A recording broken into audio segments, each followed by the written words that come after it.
Prehajamo na prvo točko dnevnega reda, to je na obravnavo predloga priporočila v zvezi z reševanjem stanovanjske problematike v Sloveniji. Dovolite mi, da vas za trenutek spomnim na predvolilne zaveze vladnih koalicijskih strank iz leta 2022. Takrat smo v javnosti poslušali obljube o 30 tisoč državnih najemnih stanovanjih ter o tako imenovanem zgodovinskem preobratu na področju stanovanjske politike. Vladni ministri pa so govorili, da imajo lopate že pripravljene. Ko danes po 3 letih in pol mandata te vlade pogledamo rezultate, je slika jasna. Vlada Roberta Goloba ni izpeljala niti enega samega lastnega projekta državnih najemnih stanovanj. Vlada je spreminjala številke, ministre in slogane, toda rezultatov ni. V Slovenski demokratski stranki v okviru stanovanjske jamstvene sheme predlagamo sledeče. Odpravi naj se pogoj 20% lastne udeležbe, ki predstavlja največji zid med mlado osebo in tem, da pridobi finančno posojilo za svojo prvo lastno nepremičnino. Predlagamo pa tudi uvedbo posebne davčne olajšave v višini 10% plačanega kredita v prvih 10 letih odplačevanja. Tako bi oseba, ki bi koristila stanovanjsko jamstveno shemo v višini recimo 250 tisoč evrov, v prvih 10 letih na ta račun privarčevala dodatnih 12 tisoč 500 evrov, kar pomeni, da bi s tem vsako leto privarčevala za več kot en mesečni obrok finančnega posojila. Za mlade, ki gradijo svoj prvi dom, predlagamo, da se komunalni prispevek zniža za najmanj 50%, razlike pa naj občinam pokrije država. Prav tako predlagamo, da so mlade družine prvih 10 let po vselitvi oproščene plačila nadomestila za uporabo stavbnega zemljišča. Predlagamo, da mladi, ki kupujejo starejše stanovanje ali hišo, lahko pridobijo do 50% sofinanciranja prenove z energetsko sanacijo, okna, ogrevanje, inštalacije in tako dalje. Tako bodo dejansko visoke proračunske postavke v državnem proračunu dobile svoj smisel in tudi realizacijo. Do našega mandata je za gradnjo javnih najemnih stanovanj ni obstajalo resne rešitve in resnega financiranja. Od leta 2015 do 2022, torej od začetka veljave trenutnega nacionalnega stanovanjskega programa do prihoda naše vlade, je skupaj bilo v ta namen namenjenih komaj 14 milijonov evrov. Prejšnja vlada je iz proračuna za to prispevala le 1,5 milijona. Za javno stanovanjsko gradnjo smo že namenili v tej vladi 151 milijonov, še 100 milijonov v letu 2026 in potem vsako naslednje leto, desetletje, 100 milijonov na leto, skupaj milijardo evrov. Tako da je to prvič po osamosvojitvi, da bo imela Slovenija stabilen, predvidljiv vir sredstev za stanovanjsko gradnjo. Številne stvari smo naredili tudi na ostalih zakonodajnih področjih. Prenovili smo stanovanjski zakon, sprejeli smo sistemski zakon o financiranju javne gradnje. Mi pač pozdravljamo vsako razpravo o tem pomembnem vprašanju, vendar rdeča nit teh predlogov je ideja, kako nekako olajšati jemanje kreditov in z kupovanjem, kreditiranjem reševati stanovanjsko stisko mladih. Številni mladi danes lahko samo sanjajo o tem, da bi vzeli kakršenkoli kredit za nakup stanovanja. Zato je tista prava rešitev prav tam, kjer stanovanjska politika do zdaj v Sloveniji bila najbolj šibka. To pa je javna najemna stanovanja, ki bodo dostopna, nesocialna, visoko kvalitetna vsem, ki bodo to potrebovali. Znižati je treba davek na oddajanje stanovanj in zagotoviti večjo pravno varnost za najemodajalce. Država mora pomagati tudi mladim družinam, ki želijo kupiti ali zgraditi svoj dom. Predlagamo jamstveno shemo, s katero bi država jamčila za del kredita, omogočila daljšo ročnost posojil, ob rojstvu otrok pa bi se del dolga lahko tudi odpisal. Zelo pomembno pa je tudi, da podjetja spodbudimo k gradnji kadrovskih stanovanj za svoje zaposlene z davčnimi olajšavami. Od aprila 2022 do danes ta vlada ni zgradila niti enega stanovanja. Zdaj tik pred zimo so se začeli premiki, a vsi vemo, kako to gre. Kmalu bo sneg, potem pa bojo volitve. Videti je, da se dela samo zato, da se dela in da se lahko reče, nekaj se dela. Resnica pa je preprosta, stanovanj še vedno ni. Nihče vam ne more dati več, kakor vam lahko vlada Roberta Goloba obljubi. V resnici bi bilo bolj pošteno razpravljati o tem, zakaj so vlade, tudi te, ki jih je vodila SDS, krizo poglabljale. V tem trenutku govorimo o več kot 5000 javnih najemnih stanovanjih, ki so zgrajena, v gradnji ali v pripravi. Tudi v številnih manjših občinah, ki so bile prej zapostavljene. Kako je bilo pred tem? Javna stanovanjska gradnja se skoraj ni premikala. Med letoma 2012 in 2021 je bilo po podatkih Stanovanjskega sklada Republike Slovenije in revizije Računskega sodišča zgrajeno povprečno okoli 200 javnih najemnih stanovanj na leto. Računsko sodišče je tudi ugotovilo, da so občine gradile zelo malo, ker država ni zagotovila stalnega vira financiranja. 3 vlade, ki jih je vodila SDS, niso rešile stanovanjske krize. Verjamem, da bodo zato našli kup izgovorov, predvsem pa očitkov, česa drugi niso. A en njihovih glavnih predlogov, jamstvena shema za mlade, v praksi sploh ni zaživela. Obrestne mere so bile skoraj enake kot pri običajnih kreditih, banke niso imele interesa, mladi pa niso bili kreditno sposobni, da bi se za stanovanje zadolžili do konca življenja in večino svojega prihodka namenjali za obrok kredita. Kar z novim priporočilom še slabšajo. Od česa bi ti mladi živeli? Skupna višina sredstev za obdobje 2023 do 2026 bo tako presegla 350 milijonov evrov. Uvedene spremembe že dajejo otipljive rezultate. Med letoma 2022 in 2025 je bilo dokončanih 2007 javnih najemnih stanovanj. V gradnji ali pripravi pa jih je več kot 5000. V občini Idrija in Cerkno ima vaš oziroma ima SSRS trenutno plan samo 4 stanovanj za približno 14 tisoč ljudi. Ampak če vzamemo koncept 100 milijonov na leto, na deljeno število prebivalcev v Sloveniji, pridemo do zneska, da bo približno vsak prebivalec posredno skozi davkoplačevalsko blagajno te vaše eksperimente plačal približno 50 evrov na leto. Na primeru prebivalcev občin Idrija in Cerkno je to okoli 810 tisoč evrov. 810 tisoč evrov za 4 stanovanja, spoštovani. To je efektivnost vlade in to je efektivnost vašega postopanja reševanja stanovanjske krize.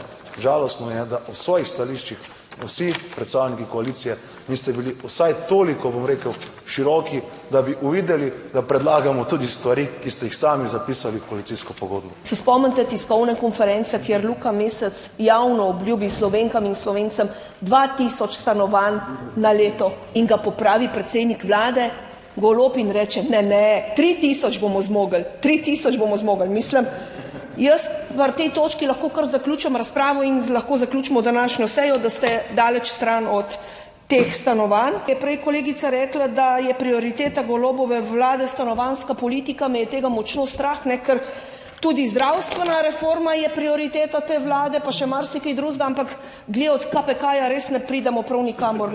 Res mi je hudo to poslušati, kakšne so vaše prioritete, vse, kar je vaša prioriteta v Sloveniji, postaja samo še slabše. Danes imamo izredno sejo, ki je izključno posvečena stanovanjski problematiki in nimamo tukaj niti ministra. Zdaj jaz ne vem, kdo bil tukaj, če to ne bila prioriteta za vladno koalicijo, verjetno kak zadnji referent z ministrstva. Dvignili ste davek na oddajanje praznih stanovanj iz 15 na 25%. Koliko je država tukaj pobrala bagatelo? Če tukaj finančni minister bi mogoče imel ta podatek, ampak najbrž mogoče 2 milijona. Če bi se ta davek znižal, še posebej kot je predlog v teh priporočilih, ki ste jih sicer zavrnili, za dolgoročne najeme na 3 leti, potem bi z tem, da država izgubi nekaj davka, zagotovo na trg spravili na tisoče najemniških stanovanj. In zdaj izračunajte, kaj cenejše. Mislim, da je minister enkrat govoril, koliko je praznih stanovanj in kako se to zdaj oddaja preko Airbnb-ja za turistične namene in zato se bo zdaj skrajšal in tako naprej. Lejte, s tem boste zelo malo dosegli. Okvir je še vedno tržno gospodarstvo in tukaj pač treba lastnike stimulirati za to, da bodo pač prazna stanovanja dali najem. In za bistveni manjši izpad davčnih prihodkov boste rešili na 1000 ali pa lahko rešimo na 10 000 problemov. Je bilo danes večkrat izgovorjeno javno dobro, socialna pravičnost in tako naprej. Se je zdaj treba vprašati, kaj je z vidika interesa države, nacije ali pa javnega dobrega bolj smiselno. Ali to, da si mlad človek pridobi lastniško stanovanje, ki ga bodo njegovi otroci dedovali in se na ta način tudi za prihodnje generacije reši vsaj del problema. Recimo, če ima družina 2 otroka, pa ima eno stanovanje, eden od teh otrok je preskrbljen in si bo tudi lažje in prej ustvaril družino in s tem prispevamo tudi k boljši demografski sliki. Če pa neka družina celo življenje, celo aktivno dobo plačuje najemnino, potem bodo tudi otroci, ki so rojeni v tej družini, potem seveda na začetku te poti. Strategija, ki jo zagovarja vladna koalicija, se pravi 100 milijonov na leto za izgradnjo javnih najemniških stanovanj, milijarda v 10 letih, prevedeno v številke pomeni, če smo optimistični, da lahko ti za 1 milijon zgradiš mogoče 5 stanovanj, za 100 milijonov 500 na leto, za milijardo v 10 letih pa 5000, kar v tej situaciji ni nič. Če na to pogledamo pol tudi z vidika pravičnosti, zdaj, ko smo gledali zadnjo listo dobitnikov najemniških stanovanj, recimo v Ljubljani, si moral zelo poiskati na tisti listi slovenski priimek. Govorimo o tem, da imajo večinoma tukaj potem prednost tisti, ki so v državo šele prišli pred nekaj leti, ki niso nič prispevali k blagini, niso nič plačevali v kakšne stanovanjske sklade ali pa so to delali bistveno manj kot nekdo tam v Halozah ali pa Brkinih, ki je to skozi delal, pa njegova družina, pa še stari starši in tako naprej, pa ni v istem položaju, ker stanovanjski sklad tam nič ne gradi. Na to manipulacijo s priimki me res zanima, odkje kolega Janša vleče te podatke, da so čudni priimki, kakor ste slišali, morajo biti slovenski državljani, tako da bi bilo mogoče dobro, da predložite kakšen seznam, v katerega dvomite.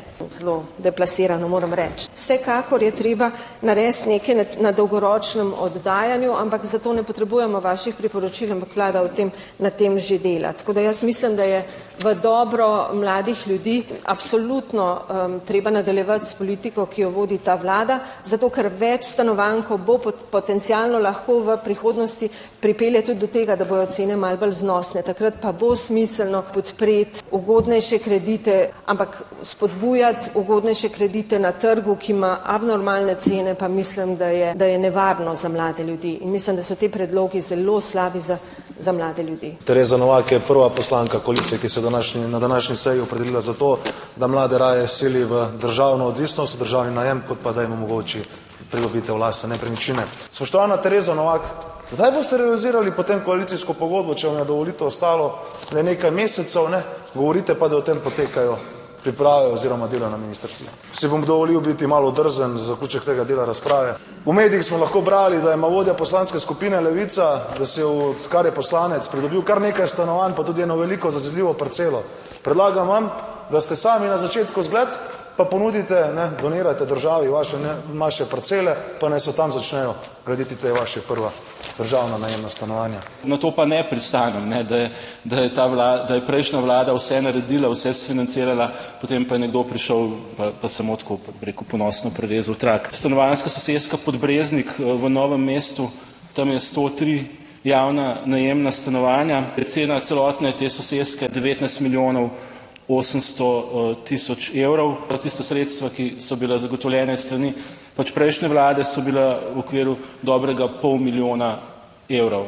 Medtem ko je potem ta vlada iz tega programa, ki smo ga zaštartali za financiranje gradnje javnih najemnih stanovanj, dodala še 8 milijonov 330 tisoč približno. In to je v redu, ne? Od državnega sekretarja nisem slišal še nobenega, bom rekel, vsebinskega odgovora, zakaj naši predlogi niso izvedljivi. Pa lahko vi zraven tega furate še naprej to vašo politiko državnih najemnih stanovanj. Ampak dajte, bodite vsaj tako sprejemljivi, da tistim, ki si želijo lastno nepremičnino, omogočite to, da je vsaj tukaj država malo bolj, bom rekel, prijazna, da ni tako mačehovska, kot je že 3 leta in pol. Se pogovarjamo o predlogih vaše stranke, ki je imela v preteklih mandatih zelo veliko časa, da bi delala kaj na stanovanjski politiki, da danes ne bi bili v situaciji, kakršni smo. Ministra ni, dela od doma, zdaj je ura verjetno že taka, da spi od doma, ampak ne glede na vse bo po vaši znani praksi v stranki Levica si najverjetneje za današnji dan večer izplačal dodatek za povečan obseg dela, ki ste eksperti. Ministra Simona Maljevca ni, ko govorimo o stanovanjski problematiki, ministra Simona Maljevca ni, ko govorimo o dolgotrajni oskrbi. Jaz res upam, da bo prišel na interpelacijo ali bo kar vas poslal, z vsem spoštovanjem, da ne bom narobe razumljen. Zgovarjati se na prejšnje vlade, ne, kaj ste pa vi naredili, ne, in tisti, ko to reče, ne, roko na srce, ne, jaz bi se na drugi strani rajš pohvalil, ko ste vi naredili, ampak se ne morete, ker zgrajenih stanovanj enostavno ni. Državni sekretar je prej rekel, nekateri ne morejo niti sanjati o nakupu stanovanja. Te sanje ste mladim ljudem vzeli v Levici. Še znižali ste plače delovnim ljudem, ki delajo vsak dan, zjutraj hodijo na šiht, ostanejo in delajo tudi po cel dan. A povečali ste pa socialke, svoje ljudi pa ste nafotrali na socialni. Tistim, ki pa delajo, ste jim pa plače še znižali in non-stop uvajate neke nove in nove davke v tej vladi. Kako si najprej mlad človek zgradi svojo hišo ali pa kupi stanovanje? tiste številke, pa te številke, vsak na svoje številke, mi na koncu lahko z našimi vaše povozimo, vaše argumente jih nimate. Vsaj ne glede teh sredstev. Tudi glede projektov v proračunih. 5,8 milijarde nametanih projektov v proračun ob odhodu vlade prejšnje, za katere ni nobenih sredstev po proračunih. Kot sem že večkrat povedal v današnji razpravi, najdete nek problem, postavite neko proračunsko postavko, po možnosti še ljudem nabijete kakšen dodaten davek in evo, za vas je stvar rešena, čeprav je stanje in situacija kakršna je. Gospodu Poglajenju ne zmanjka slikovitih besed, ne, tudi ob tej pozni uri, ne mi ne zameri, če ga bom malo napačno citiral, ampak mislim, da je bilo, kako vlada davčno mlade stiska za vrat ali nekaj takega, ne, a je bilo. Hvala. Proti tem slikovitim, dramatičnim besedam dajmo vendarle malo dejstev, no, tudi še danes. Ta vlada je tista, ki je leta 23, od januarja 23 uvedla posebno davčno olajšavo za mlade do dopolnjenega 29. leta starosti. Ne. In ta davčna olajšava za mlade, ki jo je prva uvedla ta vlada, zmanjšuje davčne osnove mladih za 1300 evrov. Na eni strani besede opozicije, na drugi strani ukrepi vlade.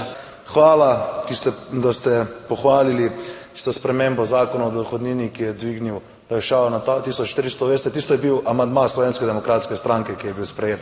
Tako da hvala vam, da podpirate naše predloge. Škoda, da ne podpirate tudi teh, ki jih danes predlagamo, da ne govorimo o tem, kdo je ukinil davčno razbremenitev plač na začetku mandata in s tem vse državljanke in državljane do danes prikrajšal za 2 neto plači. Kako bo izgledalo, ne, v nekem regijskem centru, občinskem centru boste naredili stanovanja, naj bi naredili stanovanja, no, da oseba ne bo imela možnosti, a bo ostala doma oziroma domačem kraju na vasi ali se bo mogla preseliti v mesto.